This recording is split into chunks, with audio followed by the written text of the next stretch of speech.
A worn-out old backpack. Definitely a girl's. Sitting on Christy Pennington's counter. It's not hers or her daughter's. In fact, she has no idea who the bag belongs to. I don't want to keep this stuff. She just knows the items she found in it have her feeling uneasy. It's just scary to me.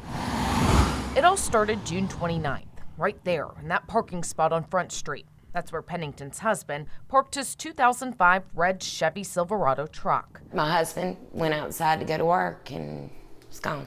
About an hour later, police pulled up. They asked questions, combed for evidence, put together a report. We thought it was gone, so. But weeks later, officers spotted the truck on Mount Moriah Road. They say the driver had threatened someone's life. When they tried to pull him over, he led them on a chase into Mississippi, ditching Pennington's truck before he was put into handcuffs. When they called and told us, we were like, wow, that's something. August 11th, Pennington was able to get her truck from the impound lot.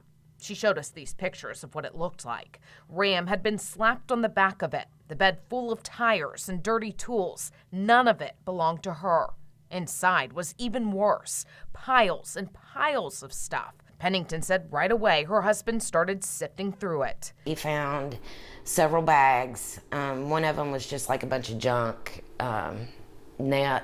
glasses, stuff like that. And then another bag was full of panties. And so we chunked that, not thinking anything, and then he had grabbed this bag. As in that old backpack. It contained 2 laptops, old credit cards, IDs belonging to a man and 2 women. I Googled these 2 girls' names and I can't find anything on either one of them. Then she found a Social Security card. I looked up his name, and that's when I discovered that he was one of the 9 that was arrested in January for human trafficking. You heard right. The name on the Social Security card, DeBose Edwards. The same name as this guy's, arrested in January during a human trafficking sting. Investigators say he had meth and crack on him when he agreed to have sex with 2 undercover agents posing as 16-year-old prostitutes at a hotel in Harbortown.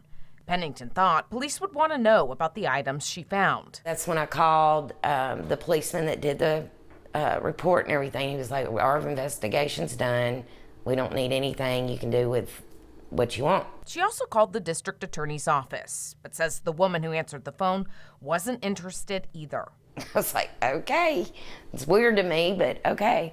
And then I talked to y'all. You think someone would want this stuff? You would think. Or just take a look at it. Yeah, just to take a look at it. And it's probably nothing, but I don't want that to be my daughter and somebody didn't do something in case there was something. We reached out to the MPD, the DA's office, and the TBI. MPD told us they'd take care of it.